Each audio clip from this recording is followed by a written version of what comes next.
Boker Tov les amis, Shalom tout le monde, Bezrat Hashem, une excellente journée, des bonnes nouvelles, beaucoup de joie, beaucoup d'atzlacha, beaucoup d'émouna, avoir confiance, Bezrat Hashem en soi, confiance dans le tzaddik, qu'il a réparé le monde déjà, il nous a tous réparés déjà, c'est juste, il faut un petit peu de patience. Les choses se mettent en place dans la joie, dans la détente, la tranquillité, Bezrat Hashem.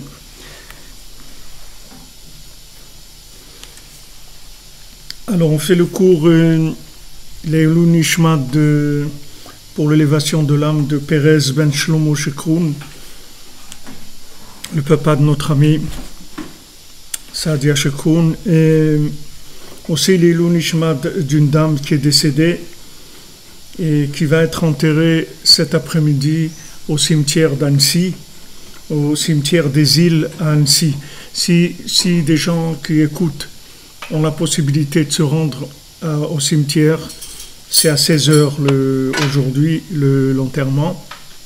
Elle s'appelle Annie Messaouda Bat Arlet Aimé Simcha. Donc aujourd'hui, lundi, à 16h, il y a l'enterrement de cette dame au cimetière des îles à Annecy.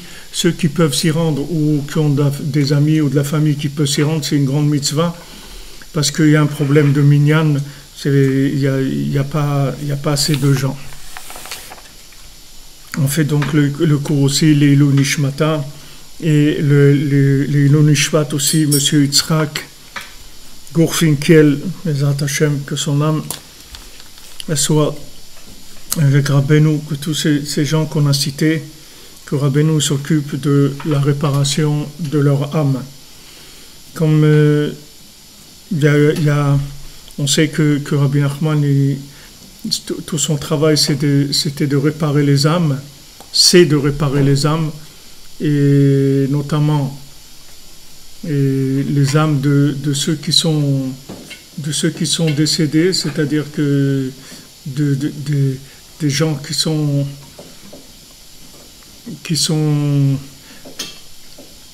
besoin de réparation, comme tous les gens qui sont dans ce monde, ils ont besoin de réparation. Donc Rabbi Nachman, lui, s'occupe de réparer les âmes, et de son vivant, on a vu plusieurs fois qu'il a intervenu pour réparer des gens que les gens connaissaient, mais aussi il avait toujours des milliers d'âmes qui étaient autour de lui quand il était dans sa chambre, et il réparait toutes ces âmes-là qui avaient besoin d'élévation pour pouvoir aller dans leur endroit de repos. Et il y a une histoire pour vous dire la grandeur de la tzedaka qu'on peut donner pour le tzaddik, tout ce qu'on peut donner pour aider Rabbeinu, pour aider pour la diffusion, pour les livres, pour construire le Mishkan, Bezrat Hashem de Rabbeinu. Il y avait un boulanger qui était voisin de la synagogue Breslev, et quand il lui restait des chalotes, des pains qu'il n'avait pas vendus le vendredi pour Shabbat, alors la fin du Shabbat, les chassidim de Breslev, ils venaient et il leur donnait ce pain-là pour pas grand-chose, pour qu'ils puissent faire le repas de David Ameler, la Melave Malka. Il faisait avec ce pain. Donc, il est arrivé le moment où ce boulanger-là, il est décédé.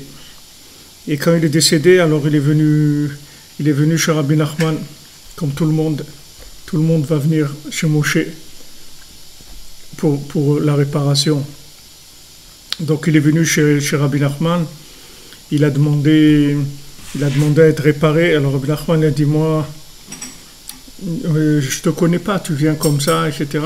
Il dit, moi j'ai aidé vos hommes, voilà vos hommes, je leur donnais le pain qui me restait, que j'avais pas vendu pour Shabbat, alors je leur donnais un prix dérisoire. Donc j'ai aidé vos hommes pour qu'ils fassent Melave Malka. Alors Rabbi Nachman il dit, si tu as aidé mes hommes, alors moi aussi je vais t'aider. Et comme ça il a il s'est occupé de son tikkun, c'est-à-dire de sa réparation. Donc on voit que ce qu'on peut acquérir comme rapport avec le tzaddik, alors c'est pas comme si on fait une mitzvah de tzedaka, on donne pour quelque chose, c'est bien. Mais quand on donne pour le tzaddik et Sodolam, c'est des dimensions complètement différentes. J'ai un peu honte de vous parler de ça parce que j'ai l'impression que je suis en train de faire un peu ça me dérange mais bon, comme les gens ils m'ont dit Ravi-Fra, si vous ne parlez pas, on ne sait pas. Donc il faut que vous nous expliquiez. Bon, les Hashem, ceux qui veulent voir ce qu'on fait et connaître exactement les coûts, les dépenses et tout, peuvent s'adresser à notre chère secrétaire dévouée, Coréenne Myriam, et elle vous dira exactement tout ce qu'on fait et où va le moindre euro qui est donné. Alors hier on a parlé des Meraglim, de ces fameux Meraglim, ces explorateurs qui ont voulu en fait vérifier sur le terrain ce qui se passait pour voir un petit peu si ils ont voulu vérifier sur le terrain, c'est-à-dire ils n'ont pas voulu s'attacher à Echad. Hachem a dit que c'est une terre où il coule le lait et le miel, normalement ça suffisait. Ils ont voulu vérifier sur le terrain si c'était comme eux ils comprenaient, s'ils pouvaient comprendre sur le terrain ce qui se passait avec eux, c'est-à-dire ce qui allait se passer avec eux selon la parole divine. Mais ça, on peut pas, si vous voulez, on peut pas aller vérifier ce qui va se passer si on ne s'est pas engagé. C'est-à-dire que si Hachem nous demande de faire quelque chose, on s'engage et le résultat, c'est sûr que c'est bien. Si Hachem nous dit de faire Shabbat, donc quelqu'un il a un magasin, il le ferme le Shabbat, quelqu'un il ne travaille pas Shabbat, alors il est sûr qu'il va avoir une bénédiction de ça. C'est sûr qu'il va avoir une bénédiction. Ah, maintenant il y a des gens qui disent, voilà, mais moi, monsieur le rabbin, vous comprenez, moi j'ai fermé le Shabbat, mais ça me met en difficulté, parce que c'est un jour où j'ai beaucoup de rentrées, etc. Donc c'est difficile pour moi. Ou bien des gens qui disent, moi j'ai dans mon emploi, si je ne veux pas travailler Shabbat, je vais me faire renvoyer, etc. Il faut savoir que tout ça, c'est toutes les impressions de la matière, du monde de la matière, du monde de la logique. Si Hachem nous dit que quelque chose est bien, vous pouvez être tranquille que c'est bien. Vous n'avez pas besoin de vérifier. Vous n'avez rien à vérifier. Qu'est-ce que vous allez vérifier? Les paroles du Créateur, vous allez vérifier. Si le Créateur vous dit ça c'est bien, ça c'est bien. Et si le Créateur vous dit ça c'est pas bien, c'est pas bien. Même si maintenant vous avez l'impression que selon les libertés et tout, ça serait bien d'être tolérant sur ça. Si Hachem dit ça, c'est pas bien, vous pouvez être tranquille que c'est pas bien. Si Moshe Rabbeinu vous dit ça, c'est pas bien, si Rabbi Nachman vous dit ça, c'est pas bien, vous pouvez être sûr que c'est pas bien, vous n'avez pas de souci à vous faire. Et si vous dites que ça, c'est bien, alors vous aussi, vous n'avez pas besoin de vérifier, parce que vous ne pourrez jamais vérifier. Et même si vous vérifiez, vous allez vérifier à un niveau primaire. Vous ne pouvez pas vérifier la pensée d'Hachem. Parce que Hachem, il n'a pas les mêmes pensées que nous. Il n'a pas les mêmes pensées que nous, du tout, du tout. Hachem, il voit des choses que nous, on ne voit pas. C'est-à-dire que Hachem, il peut utiliser ce que vous avez fait. Par exemple, vous avez gardé Shabbat, ou vous avez fait une Tzedaka, ou vous avez fait attention de ne pas dire du mal, vous avez fait attention, vous avez fait un effort sur quelque chose. Cet effort, il peut être utilisé pour vos enfants, pour vos petits-enfants, pour vos arrière-petits-enfants. Vous ne pouvez pas savoir. Vous ne pouvez pas savoir, c'est-à-dire comment les choses elles sont utilisées. Donc vraiment, c'est complètement idiot et vraiment très, très, très bas de vouloir vérifier la parole divine. La parole divine, on peut aller que Be'emouna. On ne peut pas vérifier. C'est que ce n'est pas quelque chose qu'on peut vérifier. Qu'est-ce qui peut vérifier la parole d'Hachem? C'est quelque chose qu'on ne peut pas vérifier. Hachem nous a dit c'est bien. Alors c'est bien, c'est tout. Qu'est-ce qu'on a besoin de vérifier? C'est le Créateur. C'est pas. Ah, maintenant sur le terrain, je vois des choses qui ont l'air contradictoires. Ok, cette contradiction, elle est à mi-temps, c'est-à-dire sur le temps, c'est tout. Mais si tu voyais là où Hachem il veut t'amener, alors tu verrais qu'il n'y a aucune contradiction, au contraire, il n'y a que du bien et qu'il n'y a que de la miséricorde, c'est tout. Vous voyez ça, vous pouvez vous en rendre compte dans le monde du travail. Si vous travaillez, en général, on essaye de travailler pas en présence du client, parce que souvent le client, quand il est à côté de nous, alors il ne peut pas comprendre. Si maintenant vous allez chez un tailleur, par exemple, vous allez voir, il est en train de couper le tissu, il est en train de faire des petits morceaux, des trucs et tout, c'est un peu affolant, parce que vous voulez avoir normalement un vêtement, et vous voyez qu'il prend le tissu, au lieu de faire le vêtement, il est en train de couper des morceaux, et c'est inquiétant. Donc, en général, les artisans, ils n'aiment pas trop qu'on soit à côté d'eux quand ils sont en train de faire la chose. Vous viendrez pour l'essayage, et puis vous vous rendrez compte que Bezrat Hachem, c'est bien. Mais pour l'instant, on ne va pas vous montrer la chose, comment elle est, parce que vous n'allez pas comprendre comment des petits morceaux, après ça va donner un vêtement.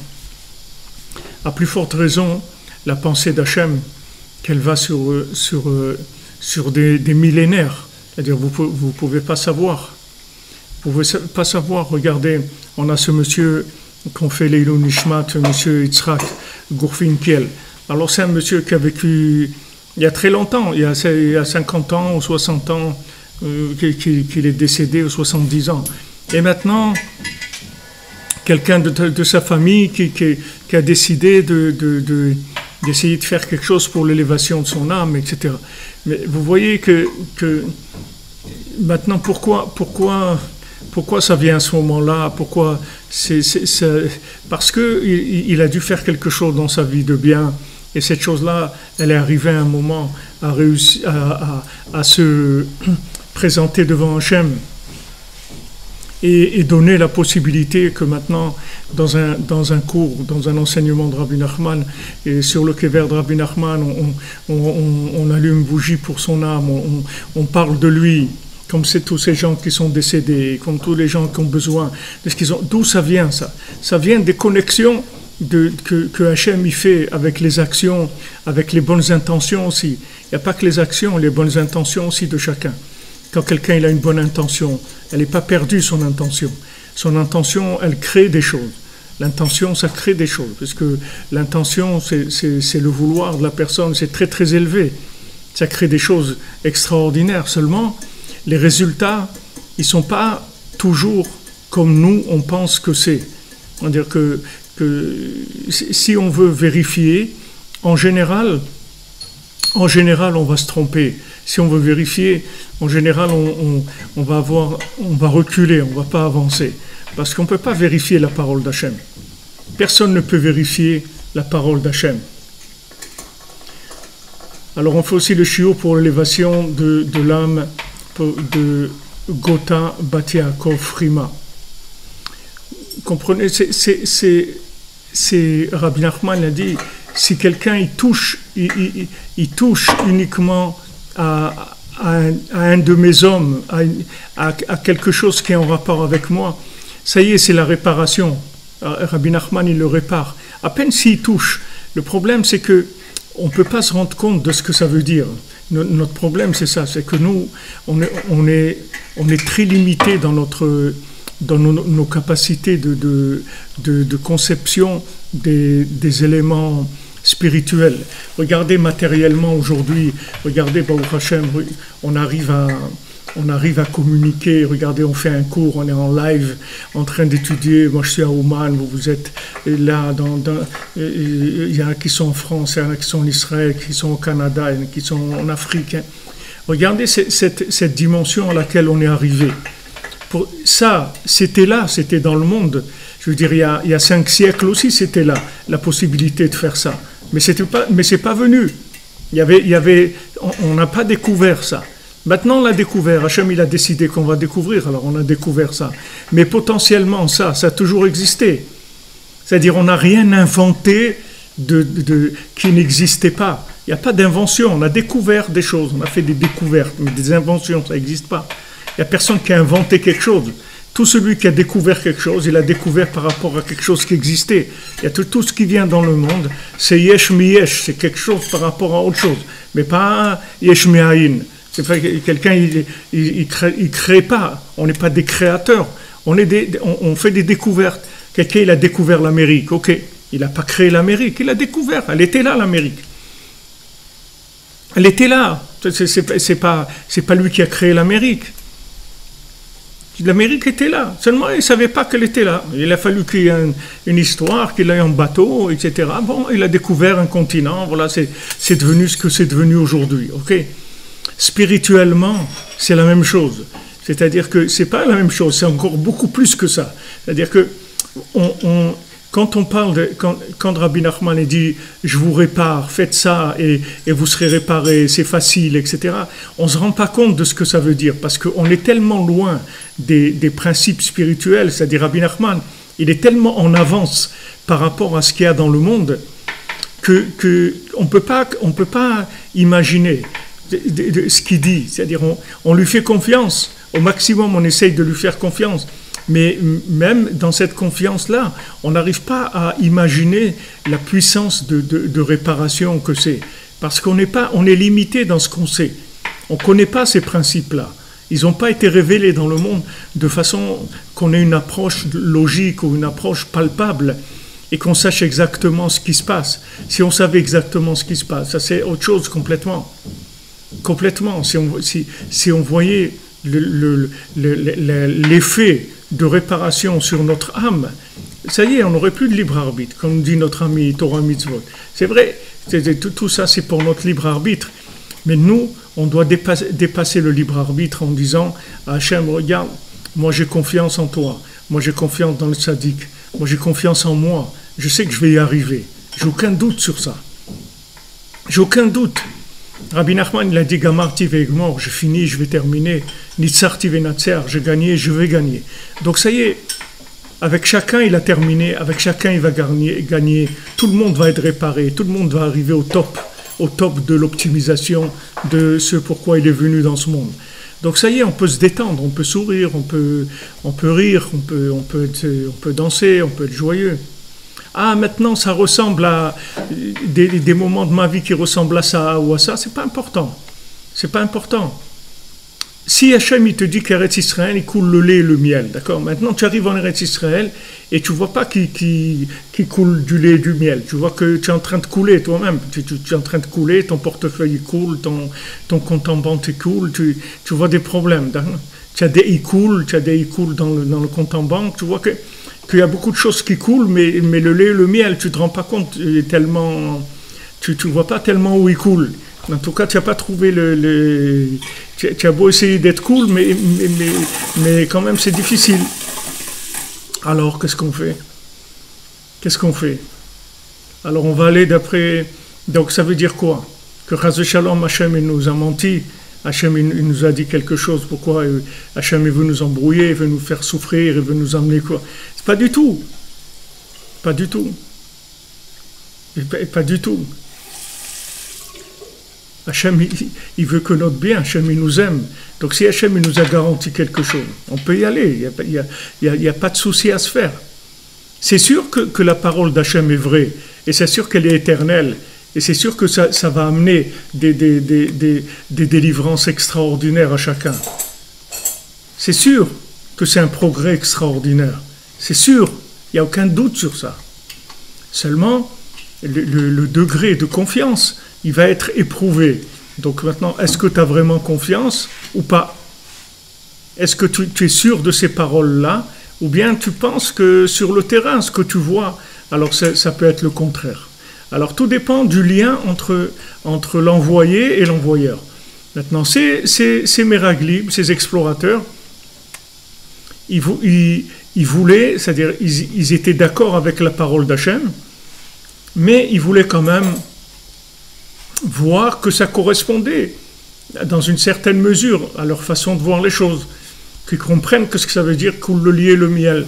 Maintenant, quand ils voient des géants, quand ils voient qu'on est en train d'enterrer des gens, et quand ils voient des trucs qui sont très très durs, alors ils reviennent et disent non, c'est un problème, là, c'est trop dur, et trucs, etc. Ils commencent à faire de la shonara, ils commencent à parler du mal. Alors que normalement, ils n'auraient pas dû parler du mal. Ils auraient dû dire, bon, ce qu'on a vu, c'est pas, on n'a sûrement pas compris, et ils n'auraient pas dû rapporter. Alors maintenant, il y a Yoshua ben Nun et Kalev ben Yefune. Eux, ils n'ont pas eu de problème. Pourquoi ils n'ont pas eu de problème?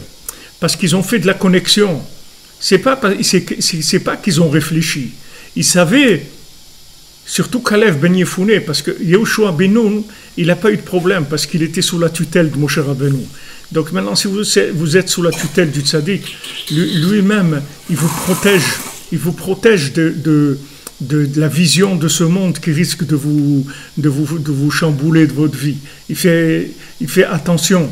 C'est-à-dire qu'il vous protège dans tout ce que vous voyez, dans tout ce que vous interprétez, pour vous garder sur votre bon chemin. Mais si vous prenez Kalev ben Yefune, lui, il a vu cette... Parce que ne croyez pas que les Meraglim, ils ont dit des choses comme ça, bon, qu'ils ont fait du gros lachonara lourd et grossier. Non, c'était de la philosophie, c'était une philosophie, c'était quelque chose de très profond dans la façon de comprendre les choses. Donc Kalev ben Yefune, quand il a vu ça, il s'est dit là, c'est extrêmement dangereux. C'est extrêmement dangereux parce que ces gens-là, si jamais j'ai pas un mérite du ciel, une connexion très forte, je vais me faire attraper, je vais pas pouvoir résister. Alors qu'est-ce qu'il a fait? Il a été à Hebron, il a été chez Abraham, Yitzhak, Yaakov, il a été là-bas chez Sarah, Rivka, Léa, il a été prié là-bas. Adam Arishon, Chava, il a été prié là-bas. Il a été prié là-bas et il a dit sauvez-moi de cette philosophie-là des explorateurs. Sauvez-moi parce que c'est extrêmement dangereux. Parce qu'il lui restait juste assez de conscience, si vous voulez, pour se rendre compte que ce truc-là, il n'était pas bien. C'est-à-dire, il voyait qu'il y avait un problème. Mais maintenant, la force de résister à cette philosophie, à cette politique, etc., ça, il ne se sentait pas capable. Donc, tout de suite, il a été à Hebron prier. Alors, nos sages, ils disent, mais là-bas, il y avait des géants là-bas. Il y a l'idée à Anak, il y avait les géants qui se trouvaient là-bas, à Hebron. Donc, comment il n'a pas eu peur d'aller là-bas? Il y avait ces géants. Alors, nos sages y répondent, ils disent, celui qui a un besoin, qui sent un besoin très fort, c'est-à-dire qui a peur de tomber dans quelque chose, alors il a pas peur. Il n'a pas peur d'aller prier, parce qu'il sait qu'il est en danger. Il sait que cette philosophie-là est extrêmement dangereuse. Parce que les gens qui sont sur le terrain, ils vont vous raconter des trucs qui sont extrêmement dangereux.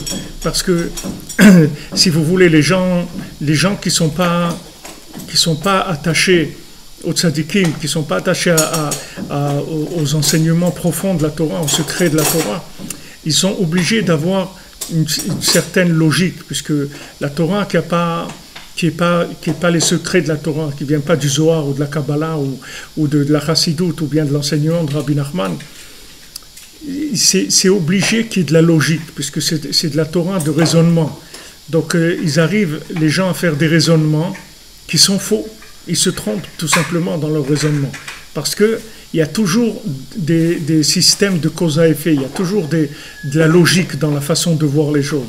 Et quand il y a de la logique, comme on a vu, il y a le Yetzer Hara, il rentre dans la logique, il essaye d'interférer, c'est-à-dire d'insérer des éléments étrangers dans cette logique et d'essayer de créer des choses qui sont le contraire, des façons de voir qui sont le contraire. Alors que si vous accrochez avec la Emouna, vous avez confiance, il n'y a personne qui va vous bouger. Parce que vous avez la confiance, vous avez confiance, vous ne savez pas. Vous prétendez pas comprendre. Vous ne prétendez pas comprendre. Vous considérez comme un exécutant, comme quelqu'un qui a confiance dans la personne.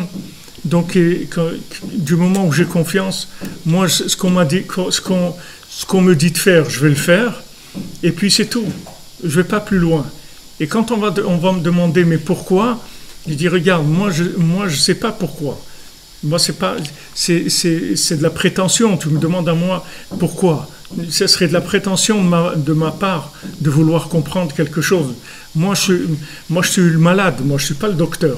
Si tu veux comprendre comment ça marche, va interroger le docteur, pas le malade. Moi, je suis un demandeur.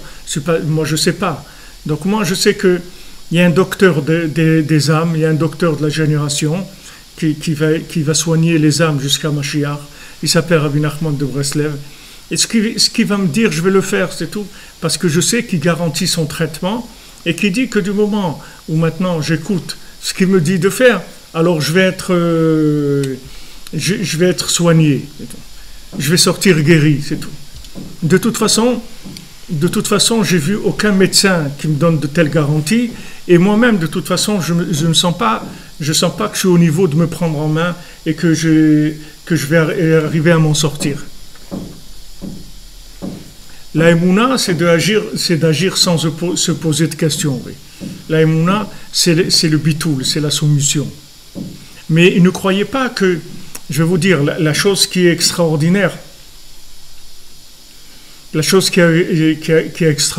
c'est que la Emouna, vous n'allez pas rester toujours dans la Emouna. C'est une épreuve de libre arbitre, la Emouna. Mais quand vous allez rentrer dans la Emouna, après, vous allez comprendre la chose dans laquelle vous êtes rentré dans la Emouna. Dans toute la vie, c'est comme ça. C'est-à-dire, vous allez faire quelque chose, vous allez vous engager. Mais maintenant, comprendre comment cet engagement il est bénéfique pour vous et comment il est sur mesure et comment c'est bien pour vous, ça vous allez le comprendre que après, quand vous serez engagé. C'est comme le mariage, c'est-à-dire vous vous mariez, voilà, vous trouvez la personne, ça a l'air bien et tout. C'est bien, bon, votre conjoint il vous plaît, c'est sympa, tout ça.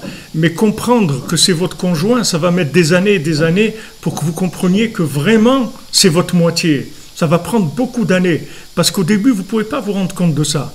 Au début, c'est juste une approche très, très superficielle.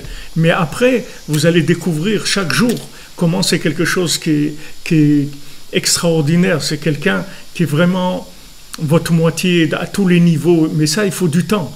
Mais au début on s'engage avec la Emouna. Après, la Emouna, elle va donner de la compréhension. Au début, c'est la Emouna, mais après, ça devient de la compréhension. Donc, ces Meraglim, quand ils ont été explorés, maintenant, si tu veux explorer, à la limite, tu peux l'explorer, tu as le droit, mais sache que si tu veux explorer, en général, tu vas voir le contraire de la chose. Si tu veux explorer. Plus la chose dans laquelle tu vas t'engager est élevée, et plus, si tu veux vérifier, tu vas voir le contraire. C'est normal, parce que maintenant, qu'est-ce qui vous donnerait droit à vous engager? C'est-à-dire que si maintenant quelqu'un...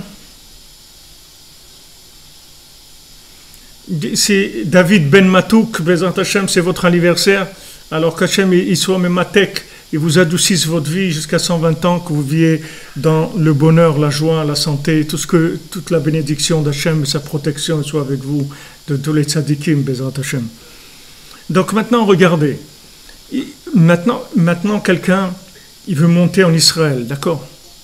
Si vous prenez les générations qui avaient avant nous, ces générations qui avaient avant nous, eux, ils étaient plus aptes à être en Israël que nous, d'accord? Si vous prenez nos grands-parents, nos arrière-grands-parents, c'était des gens, au point de vue moralité, c'était autre chose que ce qu'il y a aujourd'hui, d'accord? Vous voyez, voilà, par exemple, maintenant, il y a les trucs, il y a le défilé des homos là à Tel Aviv. Maintenant, ils sont en train de discuter parce que dans une école, ils n'ont pas laissé mettre le drapeau homo dans l'école. Ils ont demandé que le drapeau homo soit mis à l'extérieur de l'école, pas dans l'école. Alors, il y a une discussion entre le maire et celui qui s'occupe du ministère de l'Éducation, où ils disent que les étudiants, ils ont la liberté de pouvoir dire qu'ils ne veulent pas ce drapeau à l'intérieur de leur établissement, ils veulent l'extérieur. Voilà la discussion. Donc, il a été décidé que il a été décidé que maintenant, on va mettre le drapeau gay à l'extérieur de l'établissement. Voilà où on en est. Vous comprenez? Si vous prenez autre chose, j'ai vu hier le petit-fils d'un très grand rave, je ne veux pas citer son nom parce que vraiment un très grand rave, il est décédé, le pauvre, je veux pas, c'est honteux, mais en tout cas, son petit-fils, il était marié, il a eu 2 enfants, et après il a divorcé, et maintenant il a découvert qu'il est homo, donc il est religieux, et il va faire son mariage homo. C'est une femme qui va les marier et qui a préparé une ketouba, un acte de mariage, pour marier ces deux homos. Et ils sont chômeurs à la Torah, les mitzvot, et ils mangent kasher, ils font Shabbat, etc. Bon, regardez ça, c'est des exemples de choses qui n'existaient pas à l'époque de nos grands-parents, nos arrière-grands-parents. Il y avait un niveau d'intégrité, de moralité, etc., qui était autre complètement. Donc eux, c'est sûr qu'ils étaient au niveau de vivre en Eretz Israël beaucoup plus que nous aujourd'hui. Il n'y a aucun doute sur ça. Pourtant, eux, ils ne sont pas arrivés matériellement à vivre la chose. Eux, ils avaient la émouna, ils avaient le respect. Chaque chose d'Eretz Israël, pour eux, c'était quelque chose d'extraordinaire. Et s'ils avaient une lettre qui venait d'Israël, ils la gardaient dans leur sac de talit ou de tfilin. Et à la maison, ils l'embrassaient. C'était quelque chose, quoi. Cette lettre-là, elle vient de là-bas, d'Israël et tout. Tout ce qui venait d'Israël, c'était tellement extraordinaire et tout. Donc, eux, ils étaient au niveau, plus que nous en tout cas, de vivre en Israël. Mais ils ne sont pas arrivés. Maintenant, pour nous, Baruch Hashem, il y a de la miséricorde. C'est ouvert. Allez, viens. Ah, il y a quelqu'un, il est gay ou truc. Ok, vas-y, c'est pas grave. Viens en Israël. Ok, pas de problème. Il y a de la miséricorde. C'est ouvert, comme on dit, full, open full. C'est vas-y, rentre, il n'y a pas de problème. Mais maintenant, tu ne peux pas comprendre. Tu veux pas aussi comprendre. Tu ne veux pas aussi avoir la miséricorde, rentrer par la miséricorde et comprendre. La compréhension, c'est un droit. C'est pas. La compréhension, c'est un droit de logique. C'est-à-dire que si tu comprends, ça veut dire que tu es au niveau de la chose que tu es en train de vivre. Mais si maintenant tu sais que tu vis par miséricorde, tu vas pas chercher à comprendre.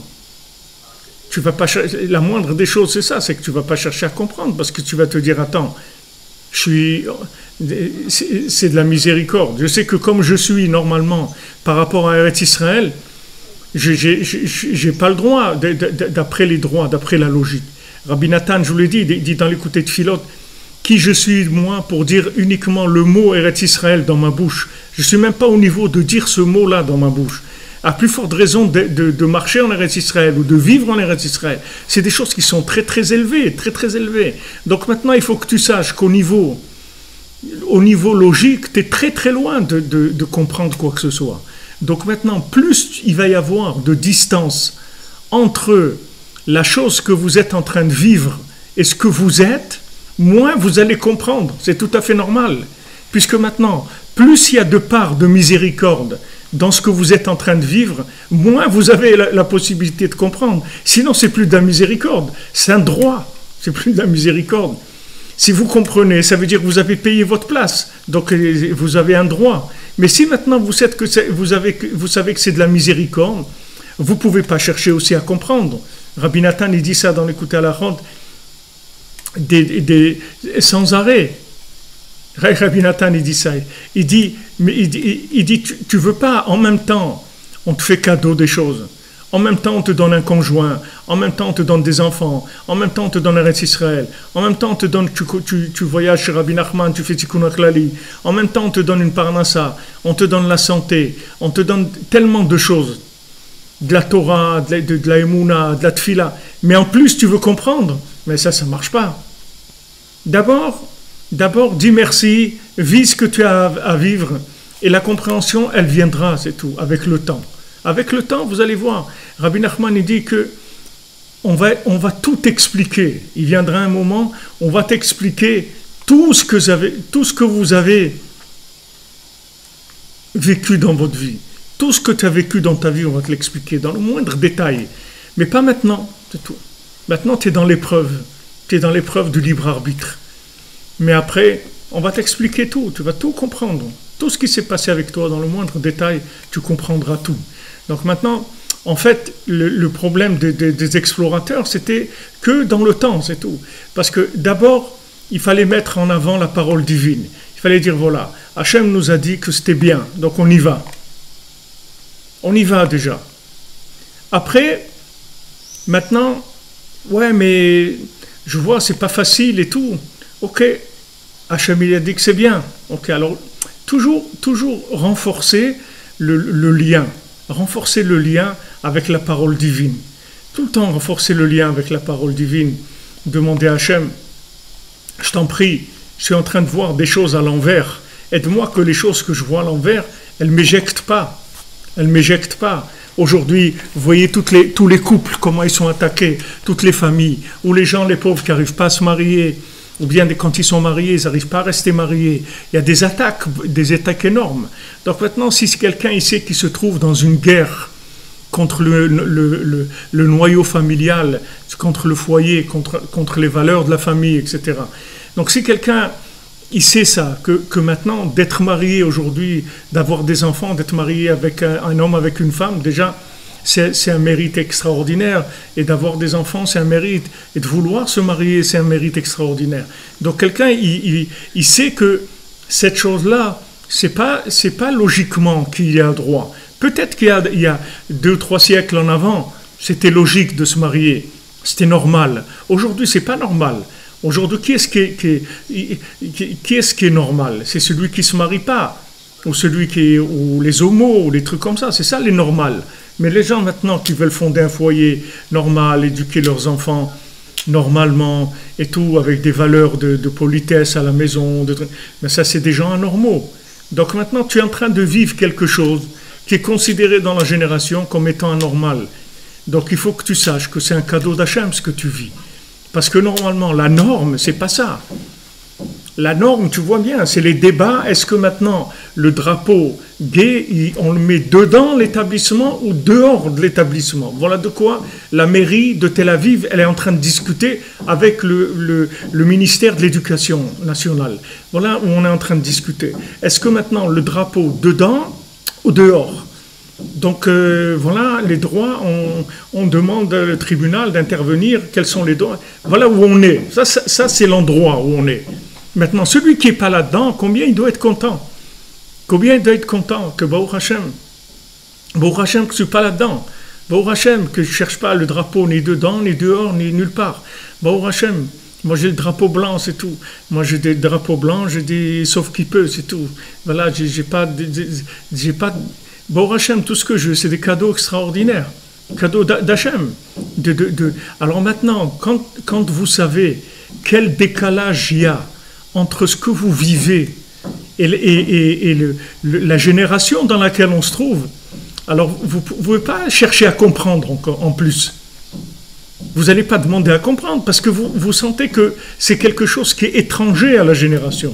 C'est quelque chose où la génération elle est complètement éloignée de tout ça. Quelqu'un m'a dit, monsieur qui nous suit au Québec, il m'a dit au Québec, c'est 50% des gens qui divorcent à tous les âges.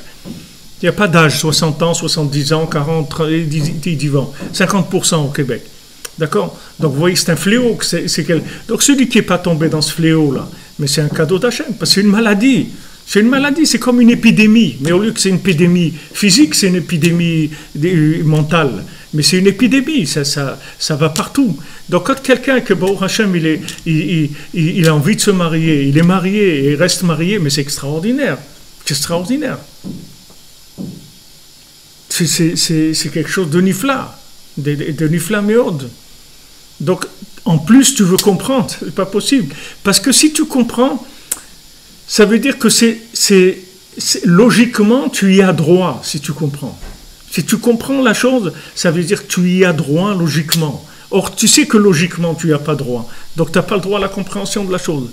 Maintenant, si tu t'engages et tu fais confiance, alors à un moment, le niveau de confiance, il va être tellement fort, si vous voulez, que Hachem, il ouvrira la porte de la compréhension. Comme Rabbi Nachman le rapporte dans ses Amidot, il dit que Hachem, il veut te faire comprendre les choses. Seulement, il a peur qu'il te fasse comprendre les choses et qu'après tu t'en ailles. Et qu'est-ce que tu vas faire de cette compréhension-là, si tu t'en vas et tu le quittes? Donc Hachem, il dit comme ça, regarde, tu veux comprendre? Ok, moi aussi je veux que tu comprennes. Ne crois pas que j'ai pas envie que tu comprennes. Moi aussi, je veux que tu comprennes. Mais seulement, moi, j'ai besoin de savoir si tu vas rester avec moi, si tu es quelqu'un de confiance. Est-ce que je peux te faire confiance? Donc, pour savoir si je peux te faire confiance, il faut que tu me serves sans comprendre pendant un certain laps de temps. Une fois que ce laps de temps sera passé, que Hachem lui-même décide combien de temps. Il y a des gens, ça va être 3 semaines, il y a des gens 3 mois, des gens 20 ans, chacun selon ce que Hachem décide.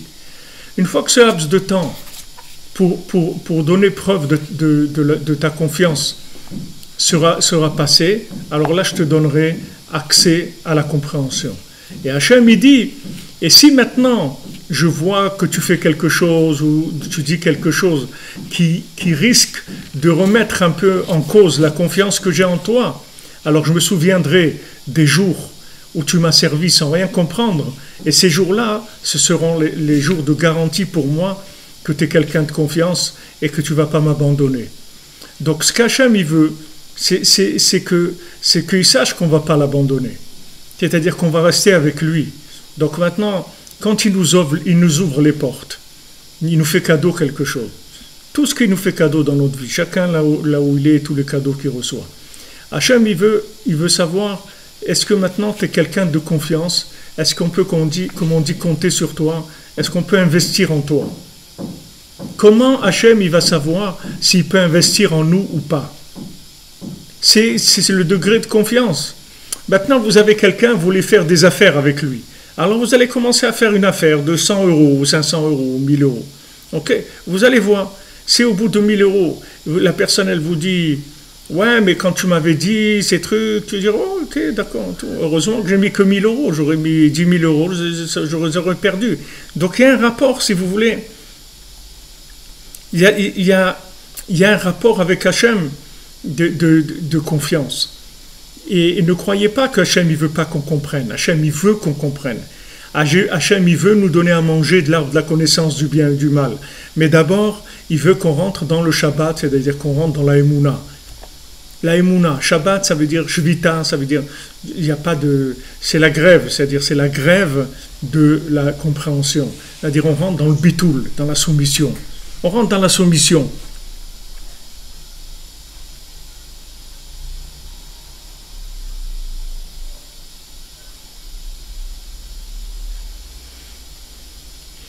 On se soumet.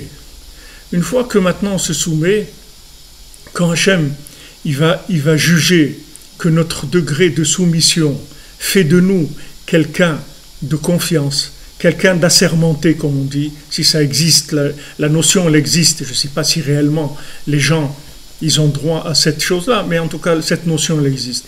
Du moment où je suis quelqu'un assermenté chez Hachem, c'est-à-dire qu'il sait, lui il sait que je suis quelqu'un qui va pas le quitter. Donc à ce moment-là, il donne accès à la compréhension, il n'y a pas de problème. Hachem, il veut que je comprenne. C'est pas qu'il veut pas que je comprenne. Seulement, D'abord, c'est une épreuve de foi, d'émouna, de confiance. Une fois que j'ai dépassé ça, j'ai droit à la compréhension, il n'y a aucun problème. Donc ces explorateurs-là, ils auraient d'abord accepté de dire, on y va d'abord. On y va. Hachem, il a dit qu'on doit y aller, alors on y va. Il a dit que c'est bien. Quel est le problème? On y va, c'est tout. Maintenant, vouloir comprendre, ça c'est trop. On te fait confiance. On te donne un cadeau qui est de loin, loin au-dessus de ce que tu mérites. C'est un cadeau gratuit. En plus, tu veux comprendre. Là, mon ami, il y a un problème. Il y a un problème. Aujourd'hui, d'être marié, c'est un cadeau. D'avoir des enfants, c'est un cadeau énorme. D'accord? En plus, tu veux comprendre ton conjoint. Ça, non. Ça, non. Ça, tu ne peux pas comprendre. Ça, tu ne peux pas le comprendre. Mais comment je peux vivre avec quelqu'un que je ne comprends pas? C'est pas grave. Bon, Hachem, tu vis. Tu vis en confiance. Pas besoin de vivre en compréhension. Tu as besoin de comprendre les réactions de quelqu'un, pourquoi il fait ça, pourquoi il ne fait pas ça. Pas besoin de ça. Et justement, le fait que maintenant c'est un cadeau, c'est la preuve que tu ne peux pas comprendre. Donc n'essaye pas de comprendre parce que c'est un cadeau. Donc tu ne peux pas comprendre. Parce que si tu pouvais le comprendre, tu l'aurais eu pas comme cadeau, tu l'aurais eu de droit. Donc aujourd'hui, comme tu vois la société de consommation qui rend les gens fous, c'est-à-dire les gens ils sont fous complètement, ils font des choses de fous, des choses de fous. Regardez, moi je suis en contact avec beaucoup de gens. Combien de gens malheureux que je vois qui sont des gens extraordinaires? Ils ne sont pas mariés, mais ils sont des gens extraordinaires, vraiment des perles, des gens tellement extraordinaires. Ils n'arrivent pas à se marier. Ils n'arrivent pas à se marier. C'est un monde de fous. C'est très difficile de rencontrer. C'est très difficile de rencontrer des personnes avec qui on se sent en confiance et qu'on sait qu'on peut construire notre vie avec eux, etc. Très difficile. Alors celui qui a déjà eu le mérite de se marier, en plus il veut comprendre, ça non. Ça on dit c'est de l'abus. C'est de l'abus de confiance. C'est pas de l'abus de confiance, mais c'est de l'abus de... On peut pas entrer en même temps dans la mendicité et en même temps comprendre. C'est pas possible. Ou vous considérez comme un mendiant, et donc ce qu'on vous donne, vous dites merci. Ou bien, vous dites je veux comprendre. Et vous allez voir, si vous voulez comprendre, vous allez rester dehors, vous n'allez pas rentrer. Vous n'allez même pas commencer si vous voulez comprendre. Si vous cherchez à comprendre, vous allez rester dehors. Vous n'allez pas rentrer. Parce que si vous cherchez à comprendre, on va vous donner ce que vous méritez. Et comme ce que vous méritez, pour la plupart d'entre nous, ce qu'on mérite, c'est double zéro. Donc voilà, on va rester double zéro, c'est tout. Si on veut comprendre. Maintenant, si on veut s'engager avec la foi, il n'y a aucun problème. Il n'y a aucun problème. Et si vous voulez sortir du célibat, rentrez dans la confiance. Commencez à ouvrir votre cœur à la confiance. N'ayez pas peur d'être trahi. N'ayez pas peur de souffrir. Jouez. Prenez des risques. Prenez des risques parce que ces risques-là, vous ne les prenez pas pour vous. Vous les prenez pour Hachem. Vous prenez parce qu'Hachem, il veut qu'on se marie et qu'on ait des enfants. C'est ça qu'Hachem, il veut. Donc ces risques-là, ce n'est pas des risques à vous. C'est Hachem qui est derrière vous. Ce n'est pas vous. Donc vous n'avez pas à avoir peur. Vous n'avez pas à avoir peur. Vous faites votre vie, c'est tout. Allez-y, vous n'avez pas à avoir peur. Les gens qui sont célibataires, souvent c'est des gens, ils essayent de calculer, de comprendre. Le problème c'est que plus on avance dans l'âge, et plus on devient exigeant et pointilleux parce qu'on a plus de connaissances. On a un esprit plus pertinent, plus analytique, etc. Ça devient très difficile. Donc si vous voulez obtenir aujourd'hui quelque chose, quoi que vous vouliez obtenir, comme c'est tout des cadeaux d'Hachem, vous ne pouvez pas venir par le côté de la compréhension. Il faut venir par le côté de la émouna. Vous rentrez par la émouna, par la confiance. Du moment où vous rentrez par la confiance, vous avez droit à tout. Parce qu'avec la émouna, vous avez le droit à tout. Il n'y a personne qui peut venir vous vérifier vos droits, vous comprenez? Parce que il y a aucun droit, parce que vous êtes rentré par Emouna. Donc on ne peut pas vérifier si vous y avez droit ou pas. Mais si jamais vous voulez comprendre, alors là on va voir ce que vous avez droit et ce que vous n'avez pas droit. Si maintenant on vient, on vous donne des choses, ne cherchez pas à savoir, à comprendre. Avancez, c'est tout. Maintenant, avec le temps, vous allez comprendre les choses. Mais vous ne pouvez pas en même temps être mendiant, c'est-à-dire en même temps demander qu'on vous fasse cadeau des choses, en sachant que vous êtes très très loin de mériter cette chose-là. Et en même temps, vous voulez comprendre, pas possible. Parce que si vous comprenez, vous allez vous retrouver dans un endroit de votre compréhension, qui a des milliers de kilomètres de ce que vous avez. Quelqu'un ne peut pas vivre aujourd'hui en Israël et vouloir comprendre quelque chose. Vous ne pouvez pas, vous ne comprendrez jamais rien. C'est pas la peine, laissez tomber, vous ne comprendrez rien. Parce que si vous comprenez, ça veut dire que vous avez le droit de vivre en Israël. Il n'y a personne qui a le droit de vivre en Israël aujourd'hui. Personne. Absolument personne. Donc il faut savoir qu'on ne comprend rien, c'est tout. On ne comprend rien à notre attitude, à celle des autres, hein. Comment Hachem conduit le pays. On ne sait rien, on ne sait rien. On ne comprend rien. Pourquoi il y a du terrorisme, pourquoi il y a de la haine, pourquoi il y a des bombes, pourquoi il y a des ça, pourquoi il y a de l'autre, pourquoi l'Amérique, avant il y avait Obama, et pourquoi maintenant c'est Trump, et pourquoi c'est ci. J'en sais rien, j'en sais rien. J'en sais rien. Moi, je suis un consommateur. Moi, je suis un bonhomme, je suis venu, je suis un assisté. Qu'est-ce que je veux dire? Qu'est-ce que vous voulez de moi?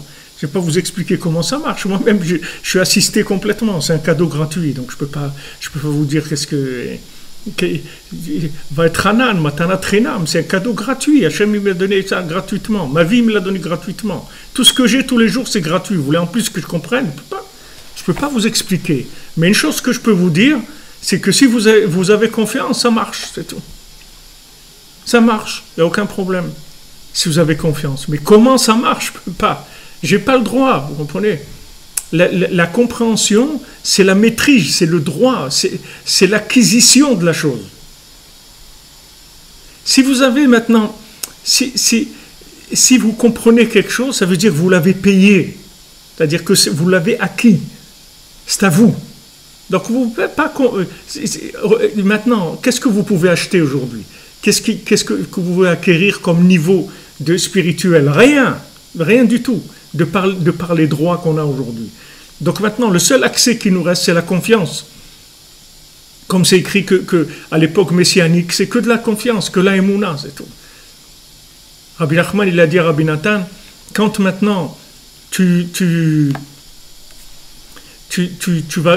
vas écrire, et quand tu écriras, quand tu arriveras dans des passages où tu parles de la Emouna, alors il faut écrire beaucoup.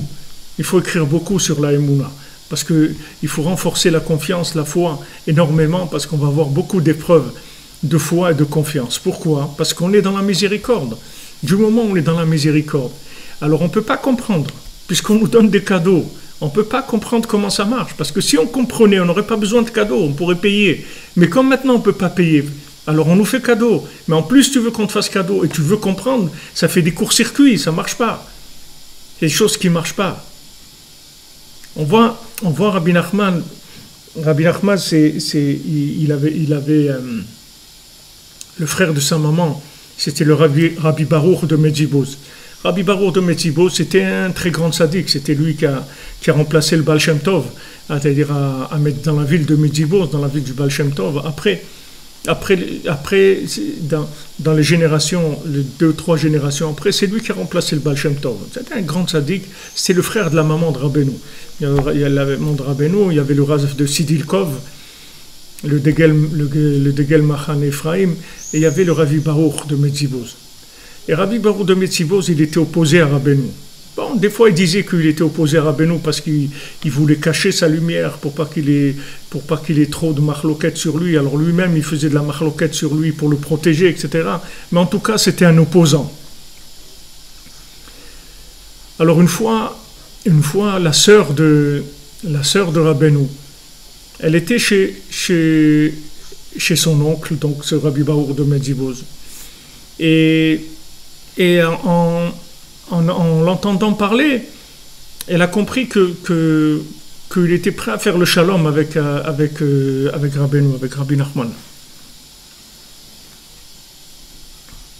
Alors, elle a entendu, en parlant avec lui, il lui a dit, tu sais, je vais te faire je vais te faire confier quelque chose.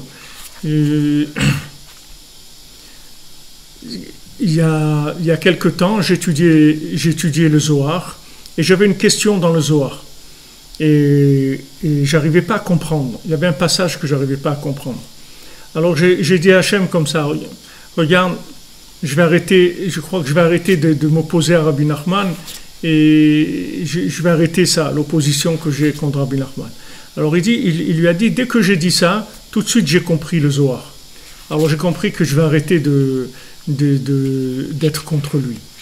Alors maintenant, donc la sœur de Rabbeinu, elle a entendu ça. Elle est venue chez Rabbeinu. Elle lui a dit, regarde, je crois que maintenant il est prêt pour être béchalom avec toi, etc. Alors Rabbi Nachman, il lui a dit comme ça, il a dit, regarde, même si des anges viennent du ciel et qui me disent que Rabbi Baour, il veut faire le shalom avec moi, je sais que c'est impossible. Mais comme maintenant, j'ai l'habitude de jamais m'opposer à ce qui vient devant moi, et maintenant tu me demandes d'aller le voir, alors je vais aller le voir. Pourtant, Rabbeinu, il était malade, c'était difficile pour lui de voyager. Mais il a été quand même, il a été voir quand même son oncle, le Rabbi Baruch. Et quand il est arrivé à Mediboz, il est arrivé dans la maison de Rabbi Baruch, à peine en bas, le Rabbi Baruch, il était dans l'étage au-dessus, mais à peine il est rentré en bas, il a entendu comment il criait contre lui, il criait contre Rabbi Nachman, il s'énervait, etc. Alors tout de suite, il est ressorti, Rabbi Nachman, et il est parti. Pourquoi je vous raconte ce massé? Pour vous dire que comment Rabbi Nachman, il allait avec la Emouna, bien qu'il savait des choses, il savait que Rabbi Baruch, il n'allait pas être béchalom avec lui, il le savait, il a dit, même si des anges viennent du ciel, ils me disent, je sais que c'est pas vrai, je sais que ça va pas être comme ça, mais comme maintenant, la situation, elle fait que toi, ma sœur, tu viens, tu me dis d'aller et tout, alors je vais pas m'opposer, je vais y aller quand même. Et ça, c'est, si vous voulez, toute l'attitude de Rabbi Nachman dans son enseignement, dans sa façon d'être, il y a toujours cette chose-là, c'est-à-dire que maintenant, dans la réalité, il y a des choses qui se présentent à nous, alors on y va, bien que maintenant, logiquement, on ne comprenne pas, on se dise, ouais, mais ça fait rien, il y a quelque chose qui vient, et quelque chose qui est une mitzvah, quelque chose de bien, alors on y va, c'est tout, on le fait. Même si maintenant on est persuadé que ça ne va pas marcher comme on pense que ça va marcher. Mais le fait que maintenant dans la réalité, il y a une providence qui vient. Sa sœur, elle vient, elle essaye de faire le shalom, elle a fait un effort, elle a parlé avec son oncle, elle vient, elle parle avec son frère, elle lui dit regarde, etc. Il dit allez, on y va. Bien que je sais que ça ne va pas marcher, mais ça ne fait rien, on y va. Parce que ça aussi, c'est quelque chose qui est extraordinaire. Même si ça n'a pas marché. Mais le fait que j'ai fait cette démarche-là, c'est quelque chose de très grand pour moi. Donc maintenant, si vous voulez, dans cette génération où on est, que petit à petit, le monde il a été dévoré par l'imagination, il a été dévoré par toutes les bêtises, toute la folie qu'il y a. Tout ce qu'on peut avoir de bien aujourd'hui, c'est un cadeau du ciel. C'est mamache, le bien, il vient que par cadeau. Il peut pas. Des gens qui peuvent payer, il n'y en a plus. Donc vous ne faites pas de soucis, c'est que des gens, aujourd'hui tous les gens que vous voyez, c'est des mendiants. Il n'y a pas des gens qui peuvent payer. Des gens qui sont capables de payer ce qu'ils ont, il n'y a personne qui peut payer. Rien du tout. Donc maintenant, on reçoit tout cadeau gratuit. Mais maintenant, si vous voulez, la condition pour recevoir des cadeaux, c'est de ne pas chercher à comprendre. Parce que du moment où vous cherchez à comprendre, vous changez de statut. Les gens qui veulent comprendre, c'est un autre statut. Ce n'est pas statut d'assister. Parce que quelqu'un qui veut comprendre, ça veut dire que... Pourquoi il cherche à comprendre? Parce qu'il veut payer. Comme quelqu'un il dit, ça coûte combien? Il dit, pourquoi tu veux savoir combien ça coûte? Parce que je veux payer. Ok, voilà combien ça coûte. Mais quelqu'un qu'on lui fait cadeau, il ne va pas demander combien ça coûte. Quelqu'un quand lui, il a la soupe populaire, on lui donne à manger, il va pas aller voir, il dit, ça vous coûte quoi les repas là? Il va pas lui demander combien ça coûte, il paye pas, pourquoi il demande combien ça coûte? Il peut pas payer. Donc c'est un cadeau gratuit, pourquoi tu veux comprendre? Pourquoi tu veux te comprendre à toi? D'abord, pourquoi tu veux comprendre ton conjoint? Pourquoi tu veux comprendre tes enfants? Pourquoi tu veux comprendre ton voisin? Pourquoi tu veux comprendre ton patron? Pourquoi tu veux comprendre tes employés? Pourquoi tu veux comprendre la politique du monde? Il n'y a rien à comprendre, il n'y a rien à comprendre. Rien à comprendre du tout. Puisque maintenant c'est cadeau. Donc du moment où c'est cadeau, je dis merci mon Dieu, c'est tout. Et je suis joyeux. Je regarde, waouh, ce que tu m'as donné, mais c'est merveilleux. Merveilleux, c'est merveilleux, ce sont des cadeaux, mais merveilleux, c'est une merveille. Ma vie, c'est une merveille, c'est extraordinaire ce que tu m'as donné. Et dès que je touche la logique, ça court-circuite, parce que je vais voir que je ne suis pas du tout apte à vivre logiquement ce que j'ai. Donc maintenant, il faut faire attention, parce que si je passe sur la compréhension, alors ça veut dire que je suis un explorateur. C'est-à-dire que je viens, je suis un visiteur, c'est un touriste. Un explorateur, c'est un touriste. C'est le gars, il vient en touriste. Mais un touriste, c'est quelqu'un, il vient, il a mis de l'argent pour ses vacances. Mais ce n'est pas une vraie vie. Ce n'est pas sa vraie vie. Il a décidé que dans les vacances, il va dépenser 5 000 euros, 10 000 euros. Il les a mis de côté. Maintenant, il va les dépenser, mais il va vivre comme un touriste pendant un mois, ou pendant 2 semaines, ou pendant le temps de ses vacances. Mais ce n'est pas ça la vraie vie. Sa vraie vie, c'est quand il est chez lui, il travaille, etc. Donc maintenant, si vous voulez des cadeaux, il ne faut pas essayer de comprendre. Parce que du moment où vous essayez de comprendre, on ne peut rien vous faire cadeau, puisque vous passez sur le statut de la personne qui, soi-disant, elle prétend pouvoir payer. Et si vous voulez payer, vous allez avoir une vie très très médiocre, parce qu'on n'est pas méritant. Mais si maintenant vous ouvrez et vous dites merci, pas de problème. Pas de problème. Pas de problème. Exactement. L'impossible, ça devient possible aujourd'hui. Il n'y a rien d'impossible aujourd'hui, à une condition. N'essayez pas de comprendre, c'est tout. Si vous n'essayez pas de comprendre, tout est possible. Tout est possible. Vous allez passer par des hauts et des bas qui ont des milliers de kilomètres de différence entre l'eau et le bas. Vous allez monter très haut, tomber très bas, remonter. Ça n'a aucune importance. Mais surtout, n'essayez pas de comprendre. Parce que si vous essayez de comprendre, c'est explosif. N'essayez pas de comprendre. Avancez, c'est tout. Avancez. Parce que pendant toute cette période que vous avancez, vous n'essayez pas de comprendre, vous êtes en train de vous remplir les poches de choses extraordinaires. Vous ramassez des diamants uniquement par la confiance. Ces diamants-là, même des gens qui étaient à un niveau très élevé, il y a des générations, ils n'ont pas pu les ramasser.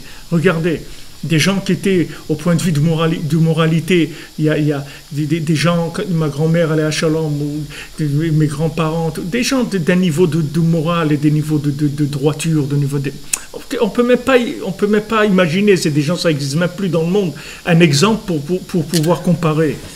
Et ces gens-là, ils n'ont pas le mérite de vivre tout ce qu'on vit nous. Viens au Man, et va à Jérusalem, et le Kotel, et ça, et là.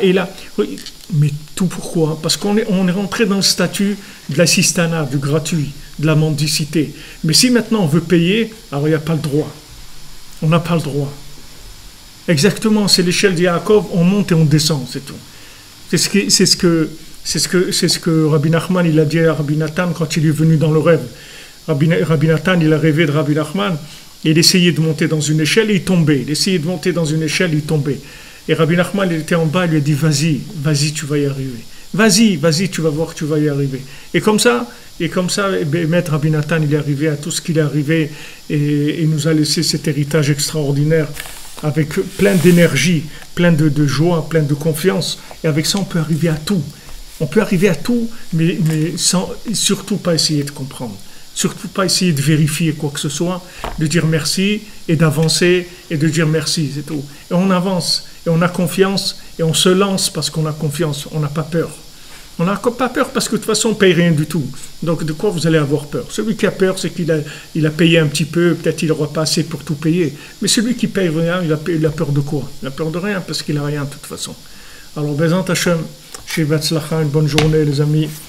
Beaucoup de bénédictions, merci de votre présence et de votre soutien, de votre réactivité, de tous les commentaires et de votre participation, de morale, matérielle. Et voilà, ensemble, on est en train de... Bon, Hacham, on a une communauté cette communauté, elle est virtuelle dans sa forme, mais dans la réalité, elle n'est pas virtuelle du tout. Elle est beaucoup moins virtuelle que beaucoup de communautés qui sont palpables. Parce que si on est là tous ensemble, c'est uniquement parce qu'on a envie d'être là et parce qu'on aime être là, c'est tout. Si on n'aurait pas été là. Si on a cliqué, c'est parce que c'est parce qu'on a envie d'être là, c'est tout. On n'a pas qu'une raison d'être là et rien qui nous oblige à quoi que ce soit. On a envie d'y être. C'est tout. Alors, Be'atzlacha, que des bénédictions dans tous les domaines de la santé, Bezrat Hashem, tous ceux qui sont mariés, qui ont des enfants, Bezrat Hashem, Karov, on entend des Mazal Tov, ceux qui ne sont pas mariés, qui se marient, que ça s'ouvre, de la parnassa, tout ce que vous avez besoin, que ça s'ouvre. Ayez confiance, n'ayez pas peur, osez parce que ce n'est pas vous qui payez. Vous pouvez oser aujourd'hui, parce que ce n'est pas vous qui payez. Et seulement, il faut que ça soit dans votre degré de Emouna, que ça soit votre vrai Emouna. C'est-à-dire votre degré de Emouna, alors selon votre degré de Emouna, vous pouvez oser. Hashem oz la moiten. Hashem varetamo bashalom. Be'atzlacha.